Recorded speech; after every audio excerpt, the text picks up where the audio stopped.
கட்சியிலேருந்து இனி ஒதுக்கிட்டாங்களா? சித்திரவதை. யாரா சொன்னது மாமா ஒதுக்கிட்டாங்கன்னு? ஒதுக்கிலாம் வைக்கல, விரட்டி விட்டாங்க. யாரா? என் தளபதியை நிற்க வச்சு ஜெயிக்க வச்சு அது நிம்மதி. விஜய் அண்ணனை ஜெயிக்க வைக்கிறக்காக அவர் எவ்வளோ கஷ்டப்பட்டாருன்னு உங்களுக்கு தெரியுமாடா? ஊராக போய் ஒவ்வொருத்தனையும் பிடிச்சி ஊ ஸ்லிப் ஆயிடுச்சு. உறுதியாக சொன்னார் விஜய் என்ன தான் ஜெயிப்பாருன்னு. பதவிக்கு ஆசைப்பட்டதில்லை இன்ன வரைக்கும். எனக்கு பதவியே வேணான்னு சொல்கிறேன். இப்போ யார் மாமா உனக்கு தரனது வேணான்றதுக்கு? இதுலேருந்து எதுக்குமே ஆசைப்பட்டதில்லை. நடிக்க ஆசைப்பட மாட்டேன், அவார்டுக்கு போக மாட்டேன், யூடியூப் வச்சுக்கிற மாட்டேன், எதுவும் கிடையாது. விளம்பரம் போக மாட்டேன். எதுக்குமே ஆசைப்படாத மனுஷன்டா அவர்.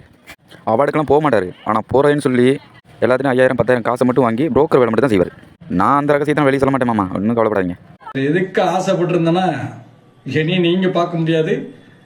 அதெல்லாம் தெரிஞ்சுங்க. 2015 இனி நீங்கள் பார்த்துருக்க முடியாது. ஏன்னா விளம்பரம், டிவி, படம், நாடகம் அப்படி இப்படின்னு போயிருப்பேன்.